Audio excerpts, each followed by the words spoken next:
우리 하나님 말씀 함께 보겠습니다. 하나님 말씀은 신약성경 사도행전 14장 19절에서 22절까지 말씀입니다. 사도행전 14장 19절에서 22절까지 말씀. 제가 가진 성경은 신약성경 211쪽에 있습니다. 사도행전 14장 19절에서 22절 말씀, 우리 교독하고 22절은 함께 읽겠습니다. 유대인들이 안디옥과 이고니온에서 와서 무리를 충동하니 그들이 돌로 바울을 쳐서 죽은 줄 알고 시외로 끌어내치니라.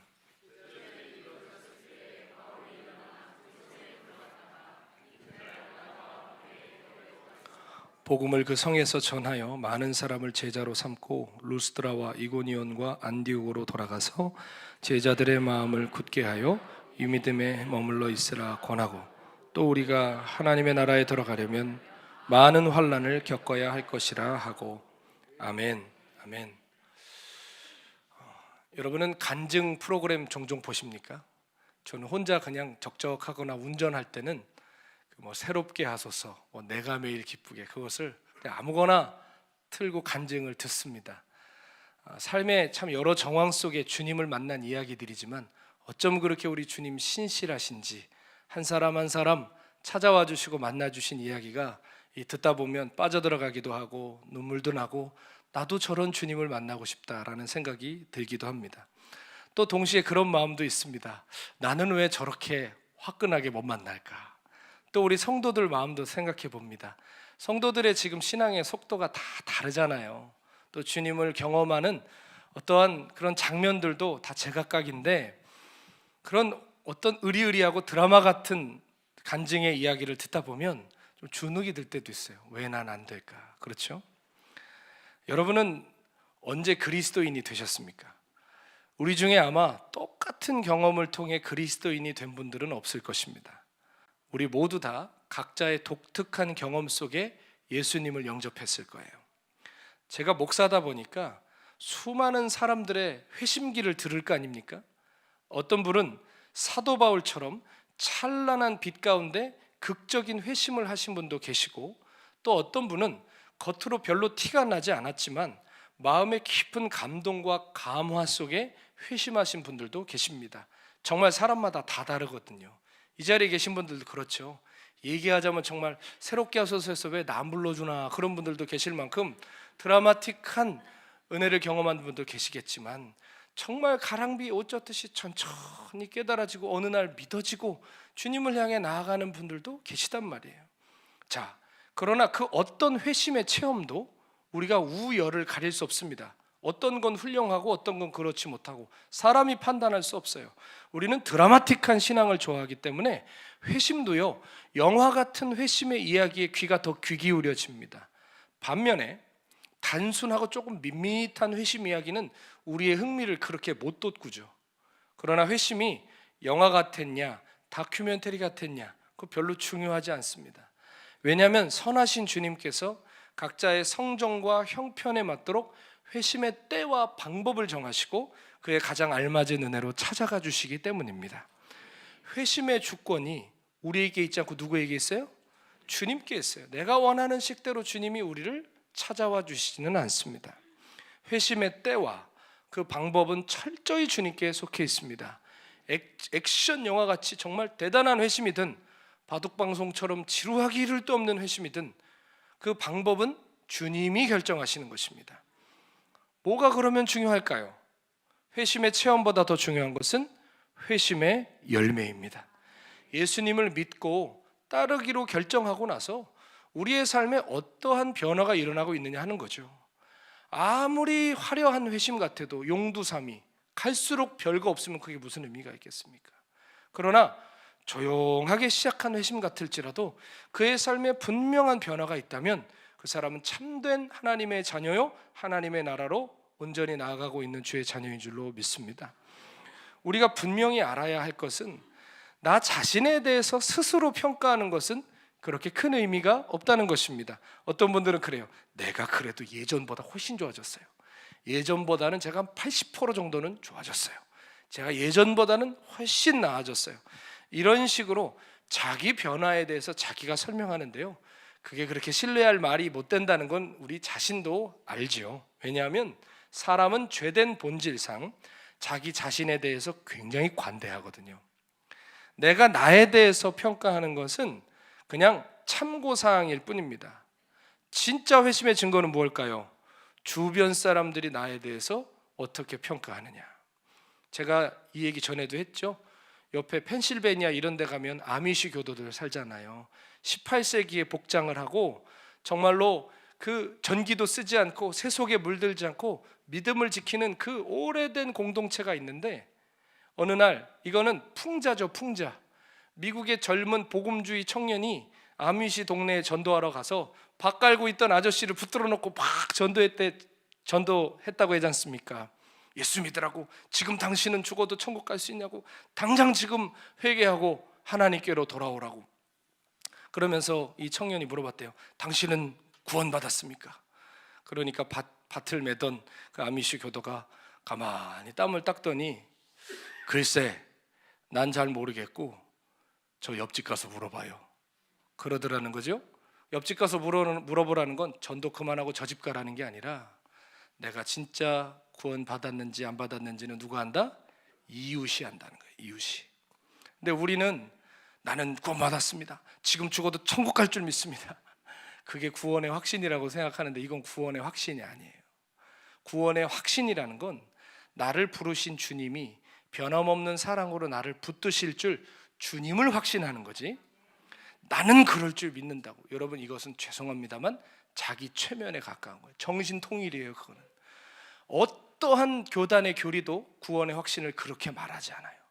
그런데 이상한 현대 이 교회는 구원의 확신을 내가 확신하면 주님도 나를 구원해 주는 거라고 착각하죠. 그러나 마태복음 7장에 분명히 말씀하시잖아요. 나더러 주여 주여 한다고 천국 가는 게 아니라 하늘에 계신 내 아버지의 뜻대로 행하는 자라야 들어간다. 우리 편에서의 확신이 중요한 게 아니라 주님이 나를 아셔야 된다는 거예요. 근데 우리는 자꾸만 착각 속에 살아가는 것이죠.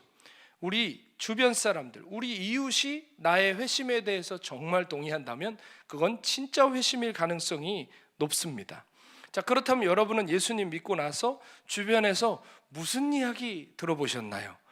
칭찬하는 이야기, 저 사람 예수 믿더니 정직해, 아름다워, 귀해, 이런 얘기도 있지만 때로는 이런 얘기도 혹시 들어보셨나요? 저 사람 예수 믿더니 조금 약간 정신이 이상해진 것 같아, 조금 과한 것 같아, 뭘 왜 이렇게 교회를 가?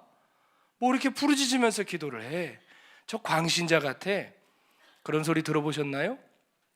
제 개인적인 소견입니다만 크리스천으로 살아가면서 아름다운 평가를 받는 것도 귀하지만 광신자라는 소리, 좀 너무 믿는 거 아니냐는 소리, 적당히 믿으면 좋겠다는 소리 한번 안 들어봤다면 그것도 부끄러운 겁니다.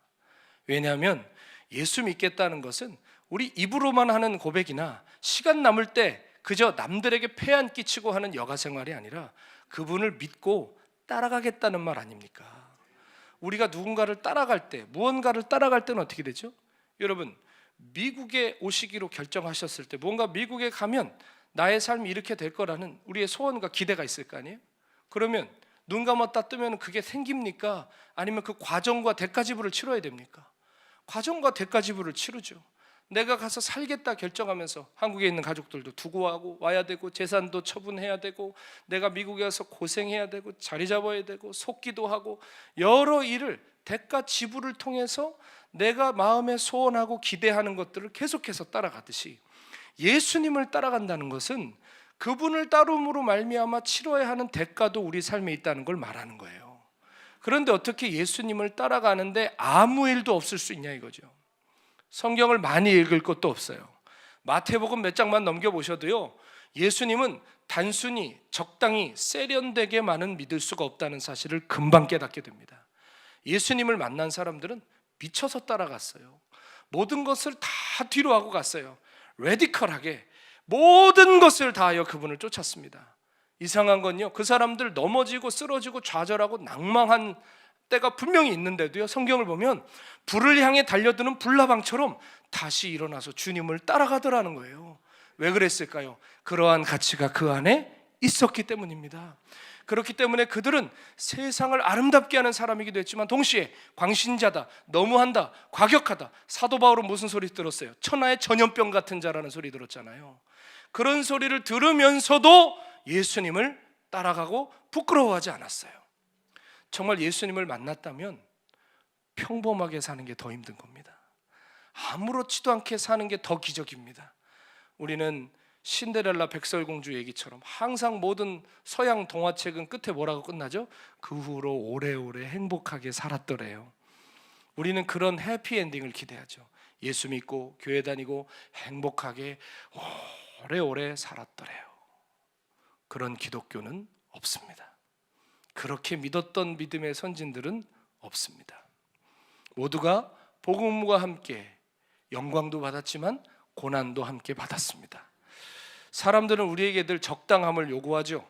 세련되고 상식적인 선 안에서 모든 것을 적당히 하는 것을 좋은 것이라 가르칩니다. 그래서 조금이라도 그 선을 넘어갈 것 같으면 문제 있는 사람, 상식 밖에 있는 사람, 좀 특이한 사람이라는 낙인을 찍어요. 특별히 한국 사람들처럼 집단적인 문화 안에서 획일적인 사고를 하도록 그렇게 주입식 교육을 받은 사람들은 이런 낙인이 더 두렵죠. 그렇잖아요. 회식 가도 뭐 먹을래? 물어는 보는데 고를 수가 없잖아요. 짜장 아니면 짬뽕, 통일하고, 물론 미국이라 안 그럴 줄 압니다. 그럼 뭔가 똑같지 않으면 이상히 여기는 그러한 문화 속에서 살아가는 우리는 뭔가 다른 사람보다 한 걸음 더 가는 것을 부담스러워하고 두려워할 때가 있어요. 우리가 가만히 한번 돌아보십시오. 예수님을 바짝 쫓아서 따르려고 할 때마다 관계가 나랑 자꾸 틀어지는 사람들은 저 밖에 세상 사람들이 아니라 함께 믿는다는 가까운 사람들과 어려워질 때가 더 많아요. 제가 선교사 시절에 저희 집에서 1시간 좀 넘게 가면 사막에 사는 부족들이 살았습니다. 그래서 그 지역의 어른 선교사님께서 그곳에 사역지를 개척해 놓으셨고 제가 그곳에 가서 우물을 파고 교회를 시작하는 사역을 이제 제가 했는데요.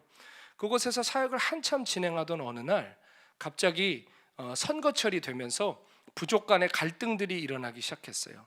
케냐는 부족 갈등이 일어나면 상대편 캔디데이트를 가서 죽입니다. 그러니까 밤에 A 부족이 B 부족을 가서 기관총으로 난사해서 죽였어요. 그러니까 어떻게 되겠습니까? B 부족이 가만히 있겠어요? 난리가 나서 부족 간의 갈등이 일어나기 시작하는데 이게 정부도 못 막을 수준이 되고 매일매일 여러 사람이 총 맞아 죽었다, 길에서 습격당했다, 이런 뉴스들이 계속 올라오는 거예요. 그러니까 결국 어떻게 됐느냐? 근데 그 일이 제가 다니는 그 사역지 가는 길에서 일어나는 거예요. 그러니까 그 길이 정부가 봉쇄를 한 거예요. 그래서 그날 그 봉쇄된 주에 그 어른 선교사님께 연락이 왔어요. 선교사님, 거기 지금 길이 봉쇄돼 있고 많은 사람들이 죽고 있으니까 가지 마세요. 거기 들어가지 마세요. 안 됩니다. 예, 알겠습니다 하고 제가 그 사역지에 문자를 보냈습니다. 지금 상황이 이렇게 어려우니까 갈 수가 없다. 이 상황이 정리된 후에 만나자 라고 보냈더니 그쪽에서도 그러마라고 알겠다고 답을 줬어요. 그래서 이제 안 가게 됐구나. 그런데 여러분, 제가 얼마나 악독한 선교사인지 그런 불가항력적인 이유로 못 가게 되니까 갑자기 마음이 편한 거예요. 마음이 이렇게 편해지면서 아이고, 오늘은 좀, 내일은 쉬겠네. 왜냐하면 생각을 해보세요. 여기처럼 이렇게 저한테 다 쳐다보시고 마음은 어떠신지 모르겠지만 저를 이렇게 잘 집중해 주시고 예배해 주시는 성도들과 동일한 시간 예배 드리는 것과, 거기는요 바닥에 다 그 염소똥이 깔려 있고요, 염소들 개들 다 들어와요. 사람만 와야 되는데 시끄럽고 뭐 애들 울고 여기저기서 막 그 젖을 그 애들 막 먹이고 있고, 어떤 애들은 서서 그 자리에서 오줌 줄줄줄줄 넣고 예배 드리는데 이게 정신이 하나도 없거든요. 떼약볕이 막 내리쬐는 그곳에서 나중에는 혼미해져요. 그 예배를 몇 시간을 드리고 오면 진짜 힘들거든요. 근데 그 예배를 불가항력적인 이유로 한 번 못 가게 됐는데, 죄송해요, 제가 그렇게 악독해요. 야, 이번 주는 안 간다. 그 마음이 든 거예요, 제가. 그래서 제가 토요일에 좀 여유롭게 잠에 들었는데 제가 항상 언제 깨냐면 닭이 울 때 깨요. 제가 영어 이름이 사이먼인데 괜히 이렇게 줬어요. 닭 울기 전에 막 맨날 닭 소리가 동네에서 꺾여 꺾여 하고 막 우는데, 닭도 반칙이에요. 동틀 때 울어야 될 거 아니에요. 어떤 녀석은 2시 3시에 울어요. 정말 와서 일부러 제 귓전에다 하는 것처럼 진짜 예쁘게 꺾여 하지 않아요. 진짜 꺽꺽꺽 하면서 막 일부러 그러는 것처럼 닭이 막 울면 제가 어쩔 수 없이 깹니다. 근데 그날도 새벽 한 3시 반인가 4시에 닭 울음소리에 깼어요. 아이고, 오늘 조금 여유롭게 잘 줄 알았더니 또 깼네 하고 다 깨서 이렇게 가만히 기도하는데, 갑자기 제 마음속에 무거운 주님의 마음이 임하는 것 같았어요. 어떤 것이었냐면, 만약 네 사랑하는 딸이 거기에 있다고 한다면 너는 이렇게 아무렇지도 않게 평안하게 누워 있을 수 있겠느냐? 내 백성이 거기 있는데 너는 이렇게 누워 있을 수 있느냐? 갑자기 그 마음이 드는데, 순식간에 잠이 확 깨고 정신이 차려지고 이거 어떻게 해야 되나 싶다가, 그래, 주님이 마음 주신 것이면 순종해야지 하고 자고 있는 아내를 깨우면서, 여보, 내가 거기 좀 가야 되겠어. 그러니까 아내가 막 말리기 시작하는 거예요. 안 된다고, 거기를 지금 가면 어떻게 하냐고, 지금 큰일 난다고. 그래서 제가 안 된다고 하고 다 준비를 하고 동트기를 기다렸다가 출발했습니다. 출발을 하는데 진짜 길에 개미 새끼 한 마리 없더라고요. 그리고 그 입구에, 그 길 입구에 가니까 이미 정부에서 파견한 그 장갑차들이 이렇게 나와 있었어요. 저를 막더라고요. 제가 얘기했습니다. 나 여기 선교사인데 지금 교회 예배드리러 가야 된다. 걱정하지 마, 그냥 보내줘라 하고 실갱이를 해서 제가 거기에 들어가는데요. 정말 그 가는 길에, 물론 인적이 드문 곳이기도 하지만 진짜 사람 하나 없더라고요. 그리고 보니까 난민촌이 하나 생겼어요. 봤더니 B 부족이 A 부족한테 밀려가지고 터전에서 쫓겨나서 정말 비닐 같은 거 덮고 짐승우리 같은 데서 살고 있더라고요. 그래서 이따가 올 때 여기를 다시 들려야 되겠다. 그래서 제 사역지에 들어갔더니 길이 여러분 끊겨 있으니까 유통이 안 되잖아요.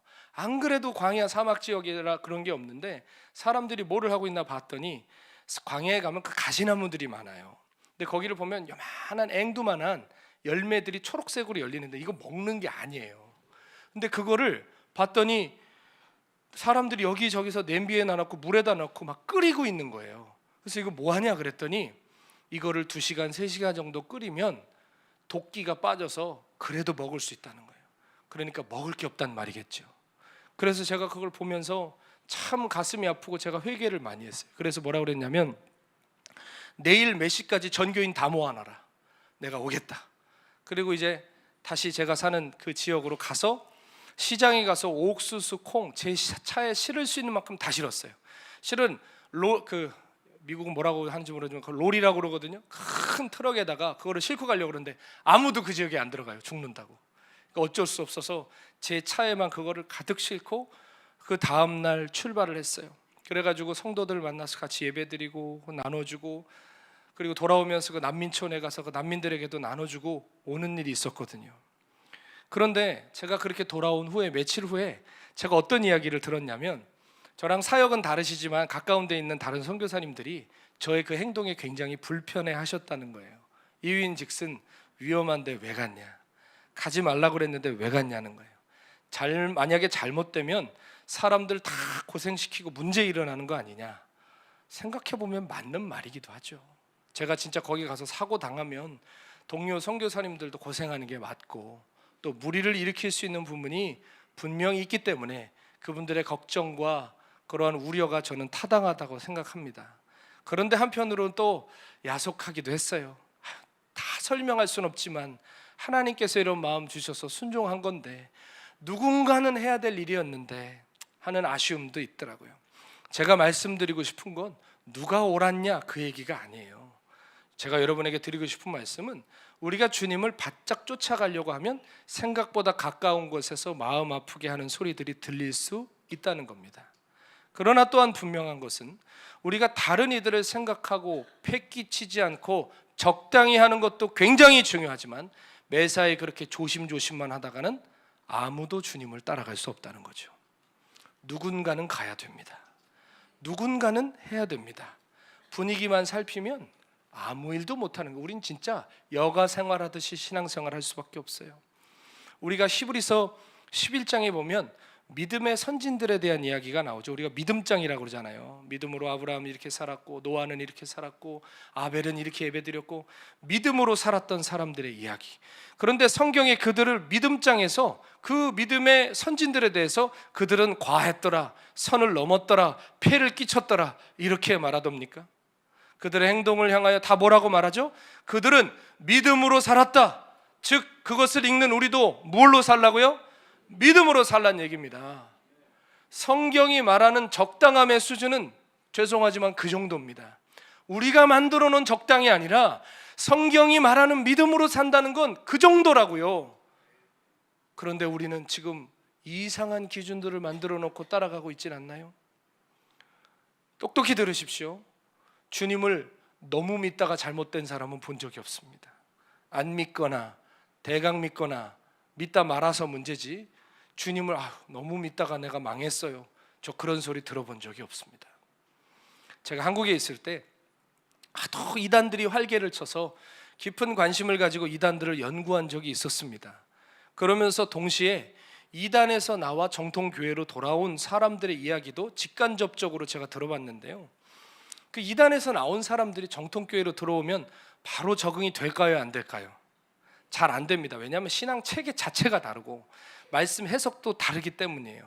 그런데 그 사람들이 정말 희한해하고 힘들어하는 게 하나 있는데 그게 뭔 줄 아세요? 그건 정통교회라고 해서 왔는데 정통이라 진리라 말하는 사람들이 자기들 신앙을 위해서는 어떠한 희생과 수고도 안 한답니다. 그러니까 이단들은요, 여러분, 여호와의 증인 메이드 인 USA잖아요, 그렇죠?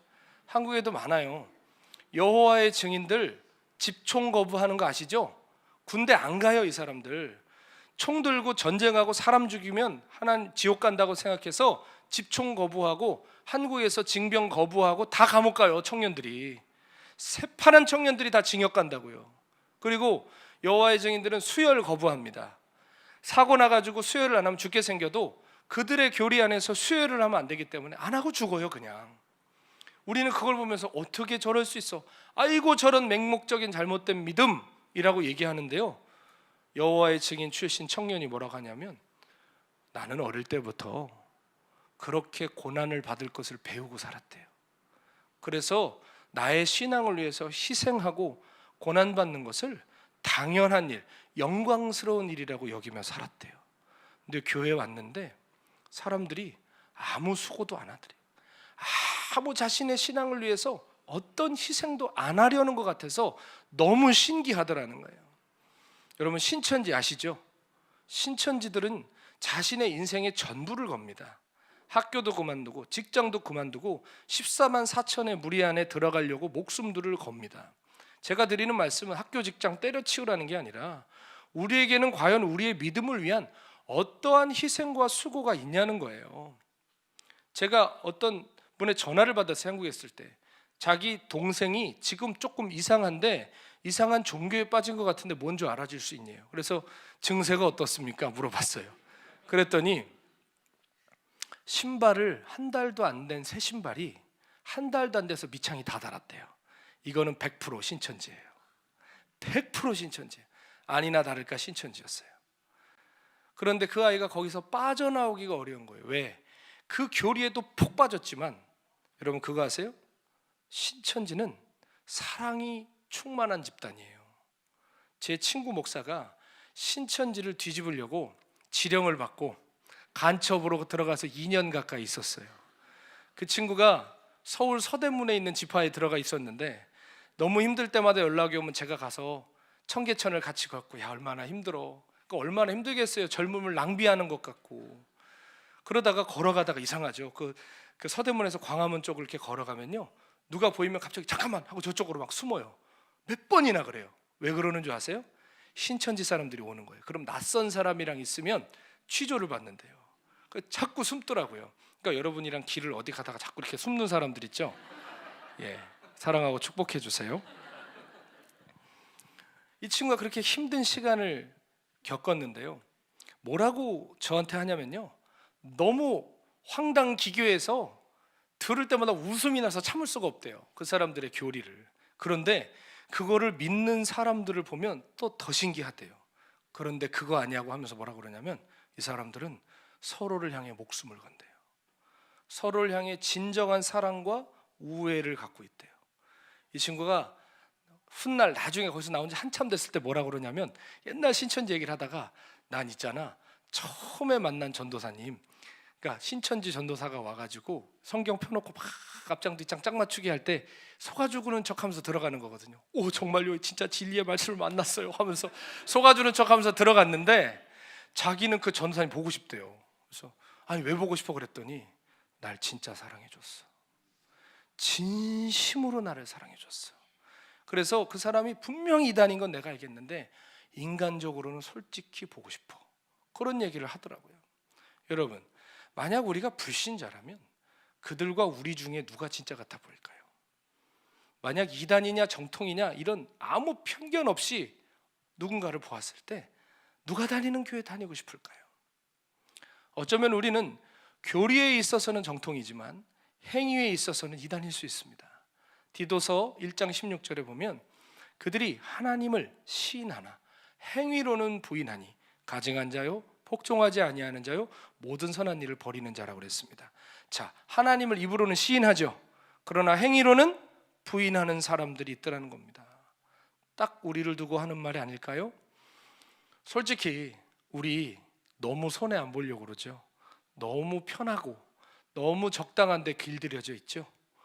가끔 이렇게 교회 오셨는데 주차장에 자리 없으면 뭐 무슨 마음 들어요? 집에 가서 영상 예배 드릴까? 그런 마음 들기도 하고, 왔는데 내가 맨날 앉는 자리에 다른 사람 앉아있으면 그렇게 불편하고 예배 시간 내내 신경 쓰이고, 왜 이렇게 우리가 불편한 게 많아졌어요? 여러분, 월십 서비스는 하나님께 서비스하는 겁니다. 우리가 받는 서비스가 아니에요. 신앙생활은요, 불편해야 성장하는 거예요. 희생할 때 크는 거예요. 근데 우리는 너무너무 편하고 싶어 해요. 조금도 희생을 안 하려고 해요. 우리가 지금 하고 있는 이런 신앙생활을 불과 3, 40년 전 성도들이 봤을 때 뭐라고 얘기할까요? 우리가 얼마나 부끄러운지, 진리를 안다고 하지만, 정통이라고 하지만 정말 우리는 진리 따라 정말 그 빛 앞에 살아가고 있는지요. 제가 중학교 때 저희 교회에 선생님이 한 분이 새로 오셨습니다. 대학교 2학년인가 3학년밖에 안 되시는 청년 여자 선생님이셨는데, 이 선생님 참 이상한 선생님이셨습니다. 지금까지 못 보던 광경을 우리에게 보여주시는데 찬양할 때 두 손을 드는 거예요. 저는 그런 걸 본 적이 없었습니다. 두 손을 들고 찬양을 하고요, 기도를 하는데 그렇게 간절하고, 제가 지금까지 알고 있던 사람들의 기도는 대부분 대표 기도, 기도합시다 그러면 탁 하고 숙였는데 더 이상 일어나진 않아요. 그리고 하나님을 부를 때 미사여구가 많아요. 거룩하시고 정결하시고. 그런데 이분은 진짜 담백하고 솔직하고 진실하게 기도를 하는 거예요. 기도를 하면서 막 우는데 처음에는 모두가 낯서니까 그게 이상해 보이더라고요. 그래서 우리끼리도 야 저거 봐, 찬양하는데 두 손 들어, 저거 봐, 기도하는데 막 울어 하면서 막 손가락질을 했거든요. 근데 이분이 또 예배 드릴 때뿐만 아니라 한 사람 우리 중고등부 학생들을 진심으로 대해주는 거예요. 처음에 저를 만났을 때 저한테 존댓말 해주셨어요. 존댓말 해주시고, 정말 이분이 괜히 그러는 거야 싶은데, 여러분 사람을 계속 만나면 이게 진짠지 허례인지 알잖아요.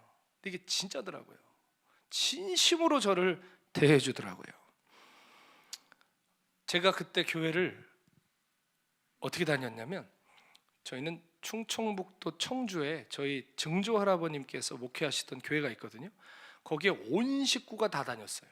그래서 저희 집은 어머니 아버님이 교직 생활하시느라 충청남도에서 살았는데 거기서 모교회까지 매주 왔다 갔다 했어요. 그때 편도로 한 2시간 정도 됐거든요. 정말 제가 중학교 때 거짓말하고 한 번 안 간 거 말고는, 어머니 죄송합니다, 이렇게 하고 한 번도 안 빼놓고 매주 갔어요. 그러니까 저희 집안도 열심히 특심이었던 거예요. 그렇죠? 그렇게 했었는데 그 당시에 그 선생님이 저희 집에 어느 날 밤에 전화를 하신 거예요. 여러분 아시죠? 옛날에는 지역마다 지역번호라는 게 있어서 전화비가 많이 나와요. 먼데 전화할수록. 근데 전화를 하셔가지고 어느 날 뭐라 그러시냐면, 성준아, 오늘부터 우리가 이제 전화로 큐티를 할 거야 그러는 거예요. 그래서 큐티가 뭡니까 선생님? 그랬더니 자 말씀을 보세요. 제가 아직도 기억나요. 그때 큐티 본문이 에스겔이었어요. 처음 큐티하는 고등학생, 중학생한테 에스겔을 피는 게 어디 있어요? 에스겔을 펴가지고 그걸 읽자는 거예요. 그러면서 무슨 소리인지 하나도 모르겠는데 서로 교독하고 뭐라고 하시냐면 내가 30분 있다 전화할게 하고 딱 끊어요. 그럼 진짜 30분 있다 전화가 와요. 그러면 말씀을 가만히 묵상하면서 뭘 느꼈냐요. 저는 그러면 그러죠. 묵상이 뭐예요? 아무것도 모르니까 말씀을 보고 잘 생각해 보래요. 그래서 당신이 받은 은혜들을 나는 말이야 오늘 이 말씀에서 이래서 나는데 예 그러셨어요 하는데 저는 그게 참 고맙더라고요. 내가 뭔데 그렇게 매일 전화가 오는 거예요. 그래서 저도 이제 어떻게 하는 줄 알고 은혜도 나눠보고 그렇게 했거든요. 그러니까 어느 날부터는 무슨 마음이 드냐면 그래 이렇게 진지하고 이렇게 사랑이 많은 선생님을 내가 본 적이 없는데 그러면 이 사람이 유별나서 그런 게 아니라 혹시 우리 모두가 잘못된 건 아닐까? 이분이 진짜가 아닐까? 라는 생각이 들면서 마음을 열고 그분을 따라가기 시작했어요. 그분이 하자는 대로 했어요. 오라면 오고 기도하라면 기도했어요. 그리고 어느 날 하나님을 만날 수 있다고 따라갔다가 진짜 하나님을 만났어요. 그래서 제가 주님의 종이 됐습니다. 제가 작년 초인가요? 한국에서 집회를 마치고 사람들이 기도를 받으러 오셔가지고 하나하나 기도를 해주셨는데 이제 점심 먹으라고 오라고 그러고 저 기도 다 하고 가겠다고 하는데 기도 다 해드리고 마지막 사람이 남았는데 이분이 기도 받으려고 가까이 오지 않고 한 2걸음 정도 뒤에서 저를 이렇게 보고 있는 거예요. 그래서 자 기도하시죠 했는데 갑자기 저보고 그러시는 거예요. 저 아시겠어요? 그래요. 그래서 봤더니 그 선생님, 그 선생님이 진짜 3, 4년 만에 이 선생님을 제가 집회를 하다가 만났어요. 그러면서 제가 집회한다는 얘기 듣고 한국에 왔다는 얘기 듣고 찾아왔다는 거예요. 제가 안 쓰고 뭐고 그냥 껴안고 그냥 얼마나 좋은지 선생님 보니까 제가 이제 키도 훨씬 크고 따지고 보면 저랑 나이 차도 크지 않거든요. 그분도 청년 선생님이었기 때문에. 근데 제가 정말 눈물이 나더라고요. 선생님 고맙다고 하면서 정말 얼마나 기뻐했는지 몰라요. 그분은 저에게 처음으로 예수님은 저렇게 믿는 거구나. 예수님은 저렇게 따라가는 거구나. 그것을 보여주셨던 선생님이거든요. 그렇다고 여러분 아까 제가 유스 광고했지만 좋은 선생님들 많이 모집합니다. 만약 제가 그 선생님을 보고 안 따라가고요 제 주변에 정말 널리고 널린 냉소적이고 건조한 사람과 같이 갔다면 저는 지금 전혀 다른 인생을 살고 있지 않겠습니까? 가만히 돌아보면 정말 귀한 믿음의 선진들이 제 삶의 곳곳에 계셨어요. 다음 주에 오시는 박보영 목사님도 저에게 말할 수 없는 믿음의 큰 바위 얼굴로 항상 제 앞에서 저를 끌어주셨고 또 그뿐만이 아니라 비슷한 나이 또래들 함께 주님을 따르는 신앙의 동역자들이 있었어요. 자빠지면 일으켜주고 제가 비틀거리면 붙들어주고 같이 따라가는 그분들이 계셨기 때문에 제가 여기까지 올 수 있었다고 저는 믿습니다. 여러분 주변에는 그런 신앙의 선배들이 계신가요? 믿음의 동역자들이 있나요? 당연히 있습니다. 우리가 눈을 들어보면 있어요. 관심이 없고 적당히 믿고 싶으니까 그런 사람밖에 안 보이는 거예요. 정말 생명 걸고 싶잖아요. 주변에 생명 걸고 십자가 바짝 쫓아가는 믿음의 증인들 계십니다. 그런 분들 따라가야 돼요. 그런 분들과 교제하시고 그런 분들 모델로 삼으셔야 돼요. 그래야 우리도 그 걸음을 걸어갈 수 있는 거예요. 정통 외치지만 하나님 경외하는 그런 삶이 없는 그런 사람들 따라가면 우리 망합니다. 진리 하지만 아무 열매 없는 사람들과 어울리면 우리는 영적인 소경이 되는 거예요.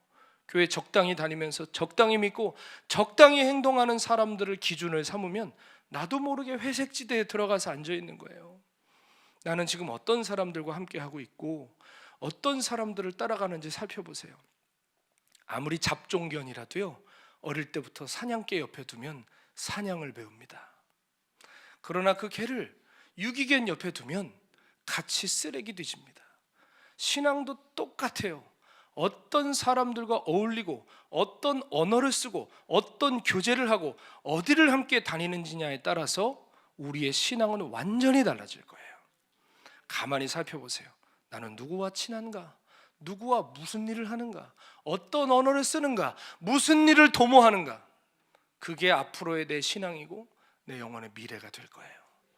오늘 본문 말씀은 사도 바울이 1차 전도 여행 때 가장 어려운 일을 당했던 장면을 우리에게 보여주고 있는데요. 이때 지금 바울은 루스드라라는 도시에 있었습니다. 바울은 루스드라라는 지역에서 복음을 전했는데 여기는 지금의 터키에 있는 도시였어요.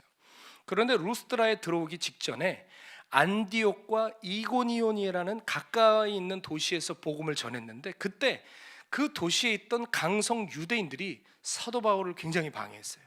그래서 장소를 루스드라로 옮겼는데 이 이고니온과 안디옥에 있던 강성 유대인들이 전도를 방해하려고 루스드라까지 쫓아온 겁니다. 그래서 거기서 군중들을 막 선동하는 거예요. 그래서 사람들이 선동돼서 급기야는 사람들이 바울을 돌로 치기 시작했습니다. 그래서 성경에 보면 사람들이 바울이 죽은 줄 알고 성 밖에 갔다가 버리죠. 당시 루스드라에서는 바울이 예수님의 이름으로 나면서부터 걷지 못하던 사람을 일으켜 세웠어요. 그러니까 복음이 왕성하게 번져가고 있었거든요. 그래서 루스드라에는 이미 제자들이 있었어요. 오늘 말씀 20절에 보면 사도 바울이 돌 맞고 성 밖으로 내쳐졌는데 제자들이 둘러섰다 그러죠. 20절에 나와 있어요. 제자들이 둘러섰다. 그만큼 루스드라의 복음으로 낳은 제자들이 이미 있었다는 얘기입니다. 제자들은요, 바울이 죽은 줄 알았을 거예요. 그래서 갔는데 세상에 바울이 부스스스 일어나는 거예요. 자, 그 다음 말이 중요해요. 그 다음 행동이 중요해요. 아유, 내가 이 지경이 됐네. 예수 믿다가 쫄딱 망했네 하고 만약에 바울이 자기 길을 갔다면 거기서 그 제자들의 길도 끝났겠죠. 그런데 부스스 일어나 피투성이가 된 바울이 성경에 보면 루스드라로 다시 들어갑니다. 그 성으로 다시 들어가서 하루를 유하고 바나바와 함께 근처 도시 더베로 가서 복음을 전하여 많은 제자들을 일으키고 다시 루스드라로 돌아와요. 그래서 거기서 복음을 전하고 제자들을 세웁니다. 그것을 오늘 성경이 증언하는 거예요. 여러분, 적당히 해야죠. 도가 좀 지나치지 않았나요? 돌에 맞아 죽다가 살아났는데 도망가야죠 지금. 그런데 거기로 다시 들어가서 복음을 전하고 제자들을 격려했다는 거예요. 제자들을 뭐라고 격려했습니까? 오늘 22절 말씀 우리가 함께 읽어봤으면 좋겠습니다. 22절 시작. 제자들의 마음을 굳게 하여 이 믿음에 머물러 있으라 권하고 또 우리가 하나님의 나라에 들어가려면 많은 환난을 겪어야 할 것이라 하고. 아멘. 어떤 메시지를 바울이 전했어요? 이 믿음 안에 머물러 있어라. 고난 안에서 고난 받으며 신앙을 버리지 말고 이 믿음 안에 머물러 있으라. 여러분, 지금 우리는 어떤 믿음 안에 있나요? 우리가 만들어 놓은 적당한 기준, 그 신앙 안에 머물러 있지 않나요? 사도 바울은 이 믿음 안에 머물러 있으라 라고 말씀하면서 우리가 하나님 나라에 들어가려면 많은 환난을 겪어야 한다 그랬습니다. 복음과 함께 고난을 받는 건 당연하다는 얘기입니다. 여러분, 고난이 하나님 나라에 들어가는 조건이란 말은 아닙니다. 그러나 하나님 나라에 들어가려고 오늘도 분투하는 하나님 백성들의 삶에는 필연적으로 고난이 옵니다. 왜일까요? 세상과 다른 삶의 방식을 가지고 살아가기 때문입니다. 사랑하는 여러분, 우리가 예수 안에 살아갈 때, 하나님의 말씀을 붙들고 살아갈 때 고난을 받는 것은 당연한 일이에요. 당황하지 마세요. 우리가 하나님의 자녀라는 증거예요. 그 고난은 우리에게는 핑크빛 미래가 약속되어 있지 않아요. 고난과 환난의 때가 올 거라고 성경이 증언합니다. 세상 돌아가는 거 보세요. 이란이 이스라엘 본토를 공격했대잖아요. 또 반격한대잖아요. 헤즈볼라도 합세한대잖아요. 이게 정말 이런 소식들이 들릴 때마다 정신들을 차리시고 우리의 미래가 평안과 희망의 때가 아니라 환난과 곤고와 핍박과 배교의 때라는 것을 기억하시고 주님과 함께 받는 고난을 두려워하지 마세요. 왜냐하면 그 복음과 함께 받는 고난이 장차올 환난을 이기게 하는 영적인 근력을 만들어주거든요. 그러나 편안하게만 살다가 그날이 이르면 우리는 배교하게 되는 거예요. 지금 이 자유 세계 속에 살아가는 교인들 중에는 실은 가짜들도 많습니다. 그러나 누가 가짜인지 우리가 함부로 판단할 수 없어요. 그러나 언제 진짜 가짜가 드러날까요? 환란이 오면 드러납니다. 고난이 오면 진짜와 가짜는 다 드러납니다. 북한 지하교회에 가짜가 있을까요? 거긴 가짜가 없습니다. 들어가면 다 죽어요. 진짜만 가는 겁니다. 이슬람 지하교회에 가짜가 있을까요? 적당히 믿는 사람이 있을까요? 순교를 각오하고 있기 때문에 거기에는 적당히 믿는 사람은 있을 수 없습니다. 여러분 그거 아세요? 오늘 사도 바울이 돌맞은 곳이 루스드라죠. 이 루스드라에서 제자들이 사도 바울이 성 밖으로 내쳐진 장면을 다 봤어요. 정말 피범벅이 돼가지고 뒹굴고 있는 그 성 밖의 사도 바울을 볼 때 얼마나 두려웠고 무슨 마음이 들었겠습니까? 그런데요, 사도 바울이 부스 일어나면서 그 루스드라로 쩔뚝쩔뚝 비틀비틀 하면서 돌아가는 뒷모습을 보면서 제자들이 무슨 생각을 했을까요?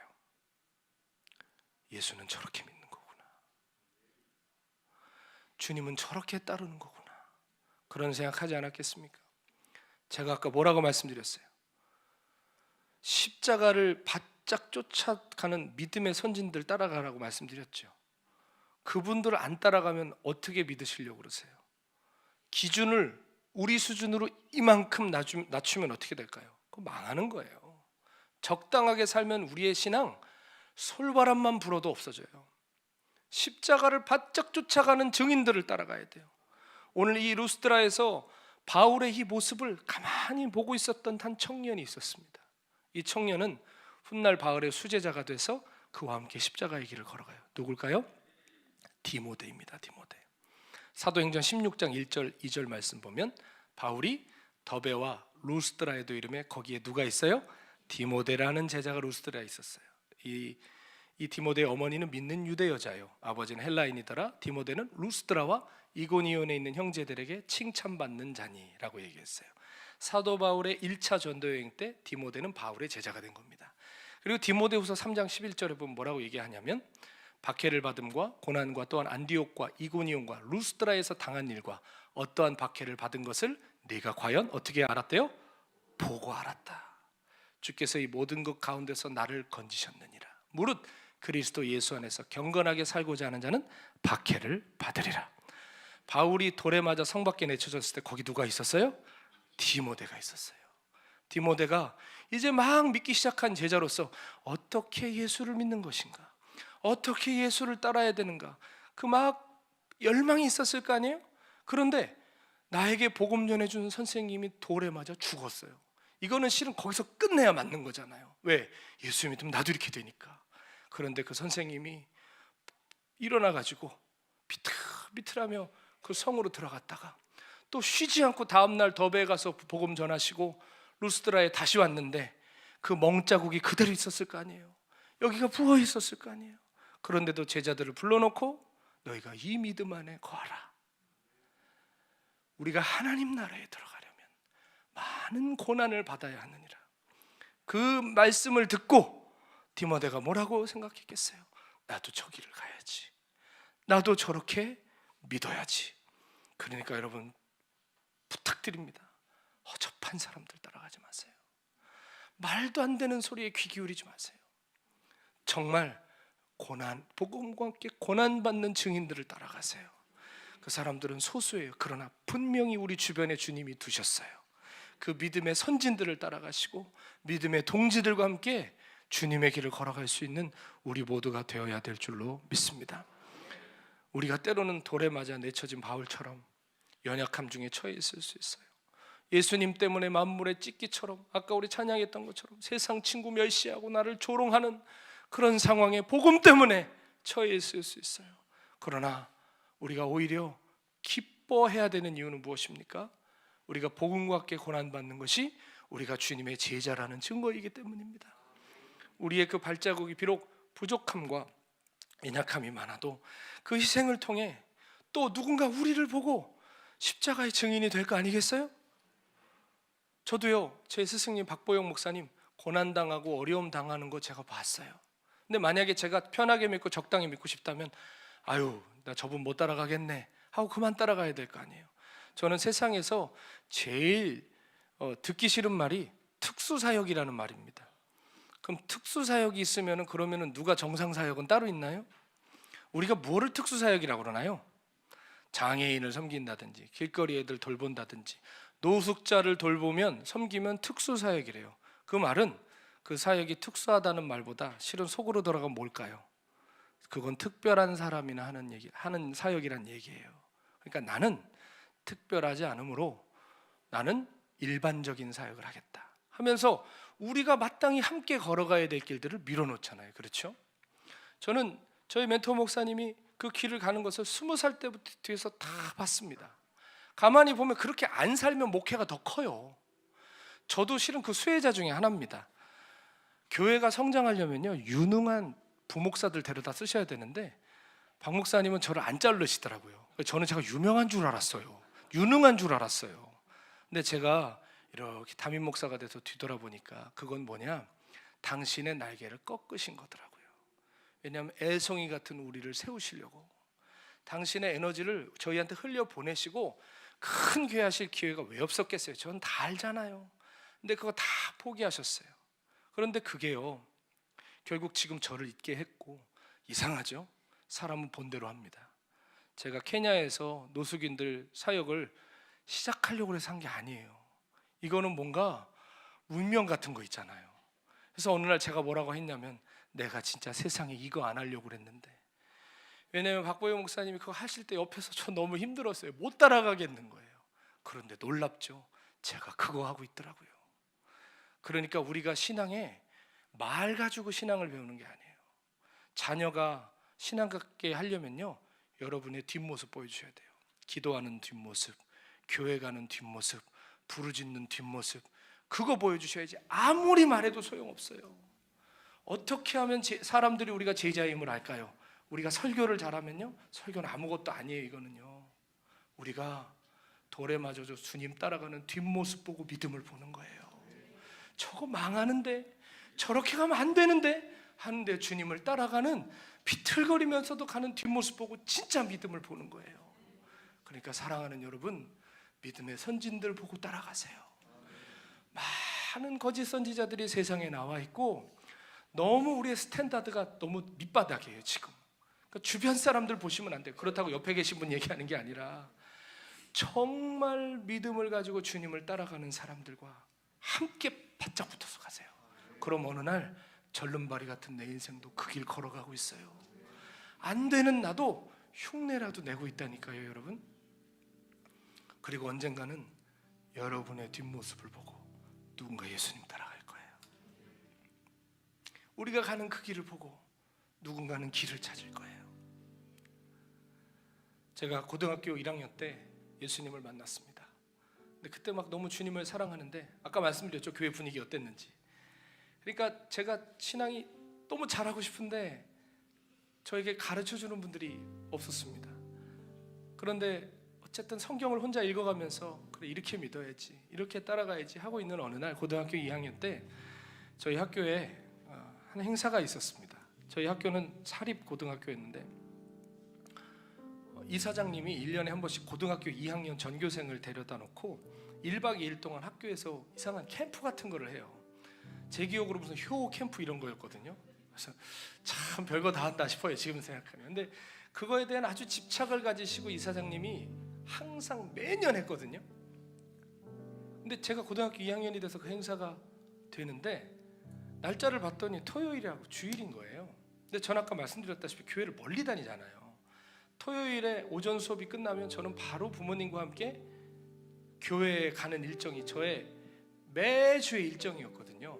근데 토요일 주일이 섞여 있길래 제가 선생님한테 가서 물어봤어요. 선생님 이거 토요일 주일이에요? 맞대요. 토요일 일요일이냐고 물어봤죠. 그리고 뭐라 그러시냐면, 지금까지 한 번도 이런 적이 없었는데 유난스럽게 이번 해에만 토요일 일요일에 한다는 거예요. 그래서 이게 뭐야? 그래서 제가 그랬어요. 선생님 저 근데 교회 가야 되는데요. 그러니까 갔다 와 하시겠어요? 안 돼 그러시더라고요. 그래서 선생님 저 근데 교회 좀 멀리 다니고요, 저는 토요일에 가야만 해요 교회에. 그랬더니 안 된다고 하시면서 쳐다보지도 않으시더라고요. 제가 물어봤어요. 이거 빠지면 어떻게 돼요? 그러니까 옛날에 이거 무단으로 빠진 애 있었는데 걔가 정학당했나? 이러는 거예요. 근데 지금 생각하면 말도 안 되는 얘기인데 그때는 그게요 진짜 200% 진실로 들리는 거예요. 무서운 거예요. 그래서 예 하고 이게 나왔죠. 근데 그날 하루 종일 그 생각에 붙잡혀가지고 너무 속상한 거예요. 나는 교회 가야 되는데, 난 주일에 교회 가야 되는데 왜 못 가게? 여기가 북한이야? 왜 못 가? 왜 못 가? 스스로 자꾸 이렇게 하다가 그래 나는 갈 거야. 그런데 혼자는 안 갈 거야. 다 같이 갈 거야. 그래서 그때부터 제가 2학년 1반이었거든요. 2학년 1반부터 7반까지 쉬는 시간마다 가가지고 막 남자 고등학교니까 애들 떠들고 난리 나잖아요. 이걸 치면서 잠깐 내 얘기 좀 들어봐. 그러면 아무도 안 듣죠. 그러면 막 두드리다가 시간이 얼마 없어요. 쉬는 시간 10분밖에 없으니까 소리를 지르는 거예요. 요번에 우리 그 행사 그 토요일이라고 일요일 날 해야 되는데 알다시피 교회 가야 되는 사람은 어떻게 하냐? 나는 주일에 교회 가야 되는데 나 혼자 가고 싶지 않다. 우리 예수님 믿는 학생들 다 같이 일어나서 우리 주일에 함께 예배드리고 예수님 지켜드리자. 같이 예배 나랑 같이 그것을 위해서 기도하고 주일에 교회 갈 사람 오늘 학교 끝나고 저 운동장에 있는 큰 음악실이 있었어요. 옛날에 박정희 대통령이 지어주신 큰 음악실이 있는데 글로 모여라 그랬습니다. 그리고 1반부터 7반까지 다 다녔어요. 제가 안 그렇게 보이죠?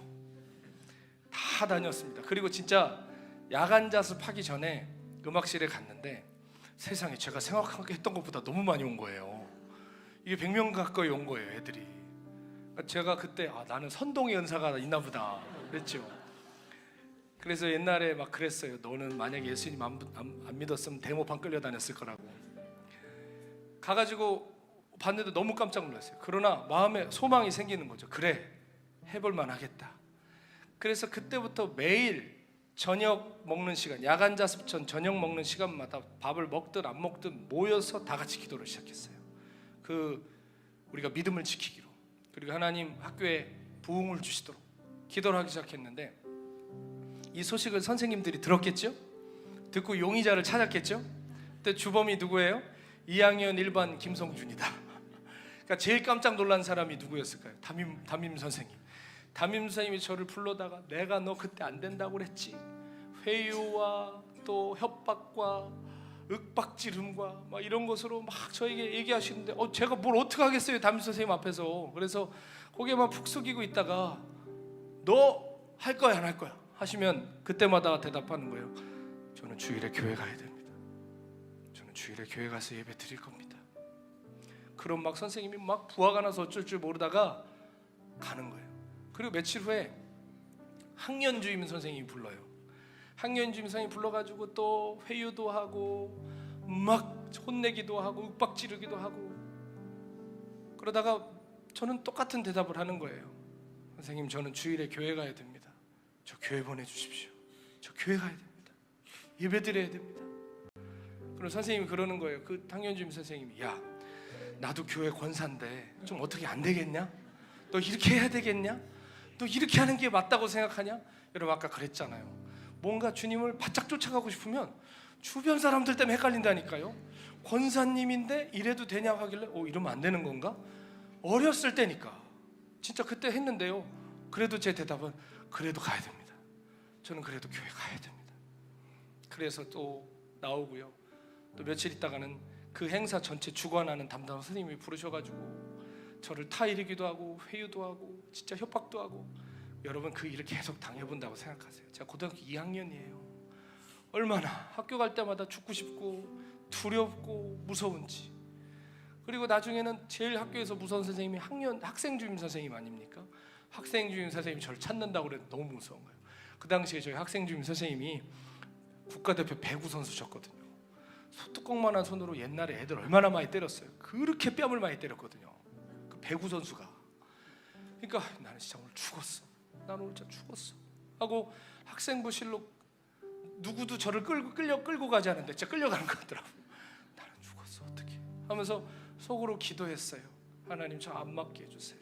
저 안 맞게 해주세요. 그런데 마저도 저 할 얘기는 하게 해주세요 하고 이렇게 드르르륵 문 열고 들어갔더니 누구야? 그러시길래 저 2학년 1반 김성준인데요. 그랬더니 이제 그때부터 소리 지르시고 막 협박도 하고 뭐 손이 여기까지 올라갔다 내려오고 하는데 감사하게 맞진 않았어요. 근데 그때도 동일하게 얘기했어요. 너 이놈 자식 너 어떻게 할 거야? 제 대답은 정해져 있죠. 선생님 죄송한데 저는 교회 가야 됩니다. 저는 가서 예배 드릴 겁니다. 나중에는 여러분 교감 선생님까지 부르시더라고요. 예. 교감 선생님도 만나고 정말 얼마나 힘든지. 근데 거기서 끝이었어요. 저는 어디 군수까지 가는 줄 알았어요. 계속 올라가길래. 근데 지금은 이렇게 웃으면서 얘기하지만 그때는 정말 얼마나 힘이 들고 마음이 위축되고 괴롭고 누가 부른다 그러면 막 심장 소리가 들리고 그랬었거든요. 그리고 결국 그 디데이가 다가왔어요. 그 디데이 전날 금요일 저녁에 저희가 그 음악실에 다 모여서 함께 기도하고 찬양하고 예수님을 잘 지켜드리기로 우리가 결정을 했어요. 그리고 제가 그때 뭐라고 그랬냐면, 얘들아 이 일 때문에 우리가 어떤 일을 당할지라도 우리가 꼭 주님을 지켜드리자. 이 일 때문에 우리가 무슨 뭐 옛날에 우리 담임 선생님이 이거 정학당할 수도 있다고 그랬거든. 제가 말을 괜히 했어요. 그거를 그렇게 하고 그래도 우리가 주님을 지켜드리자 했습니다. 그리고 다음날 토요일 디데이 날 오전 수업 끝나고 저희가 마지막으로 모여서 기도하고 이제 집에 가기로 했거든요. 근데 마지막으로 모였는데 세상에 한 20몇 명밖에 안 오고 다 떠났어요. 그래서 제가 막 수소문해서 연락을 해봤더니 왜 하나 그랬더니 야, 나 정학 맞으면 안 돼. 나 그럼 다음 학기에 기숙사 못 들어가. 나 이렇게 지금 어려우면 나중에 대학 갈 때 어떻게 해? 네가 책임질 거니요 저보고. 갑자기 이렇게 입장들이 바뀌는 것을 보면서 무슨 생각을 했냐면, 아 그래, 믿음이란 끝까지 가봐야 하는 거구나. 손해를 보고 희생을 할 때 진짜 믿음의 순도가 드러나는 거구나. 그런 생각을 어렸지만 해보게 됐어요. 그리고 나서 예배를 드리고 좀 풀이 죽어가지고 교문 밖으로 나왔는데, 여러분 제가 이렇게 볼 때는 좀 덩치도 크고 씩씩할 것 같은데 되게 마음이 약해요. 제가 너무 시달렸나 봐요, 마음이. 갑자기 교문 앞에 이렇게 나와서 몇 걸적을 걸어갔는데 갑자기 토할 것 같은 거예요. 머리가 막 어지럽고 막 핑핑 돌아서 죄송해요, 화단에다가 대고 막 제가 토했어요. 그런데 그때부터 너무 몸이 아프고 정신이 없더라고요. 아니 순식간에요. 그래서 제가 버스를 얼른 타고 집까지 30분 걸리는데 버스 타고 가다가 제가 기절하듯이 이렇게 잠이 들었거든요. 그러다가 눈을 떴는데 너무 멀리 왔어요. 집보다 종점 가까이 와서, 제가 시골에 살았는데 어디 논두렁 한복판에 버스가 가고 있더라고요. 그래서 막 이거 배를 누르고 제가 내렸는데, 제가 내려가지고 그 한복판에 서 있는데 저도 되게 서럽고 힘들었었나 봐요. 저도 모르게 눈물이 막 나면서 거기서 그냥 울었어요. 그냥 그 벌판에서 혼자 이렇게 울다가, 운다고 뭐 무슨 일이 벌어지나요? 그래서 제가 집에 연락을 해가지고, 아버지 내가 지금 몸이 너무 아픈데 너무 멀리 온 것 같다고, 저 좀 데리러 와달라고. 그래서 아버지가 저를 데리고 몸 상태가 말이 아니니까 병원으로 데려가셨어요. 병원에 들어갔더니 저를 어릴 때부터 이렇게 아플 때 고쳐주시는 의사 선생님이셨는데, 너 왜 이렇게 쇠약해져서 왔느냐 하시면서 오늘 하루 병원에서 자고 가라고 그러시더라고요. 그래서 제가 거기서 링거 맞고 이렇게 입원해서 이렇게 누워 있는데 해가 뉘어뉘어 쥐는 걸 이렇게 제가 창밖으로 바라보고 있었거든요. 근데 갑자기 전화 한 통화가 와요. 그래서 제가 전화를 이렇게 받았더니 그 행사를 주관하고 진행하는 그 선생님께 전화가 오셔서 그러시는 거예요. 오늘 너네들 집에 다 들어갔냐? 그러시길래 예, 잘 들어왔습니다. 그랬더니 몇 명 오늘 모였니? 그러시길래 네, 한 20여 명 모였습니다. 그래? 월요일날 걔네 명단 다 가지고 와 그러시더라고요. 그래서 이게 뭔가 올 게 왔구나 싶었는데, 바로 뒤에 뭐라고 하냐면, 오늘 선생들이 모여서 좀 급하게 회의를 했어. 너희들 오늘 교회 가기 위해서 너희들 예배 드린다고 가는 너희들 이번 행사에서 다 빼주기로 했어. 오늘 모였던 그 20몇 명 명단 내면 다 잘 알아서 처리해 줄 거니까 걱정하지 말아라. 그러시더라고요. 제가 그 밤에 그 전화를 다 끊고, 그래, 내가 이 결정을 하기를 잘했다. 내가 정말 주님을 선택하기를 잘했다. 그 선생님이 그리고 저에게 그런 이야기를 하셨어요. 실은 나도 교회에 다녀. 그런데 내가 어리지만 너를 보면서 진짜 예수는 저렇게 믿는 거구나. 진짜 신앙인은 저런 거구나. 내가 너를 보면서 생각해 보게 됐다 라고 선생님이 저한테 그러셨던 기억이 있어요.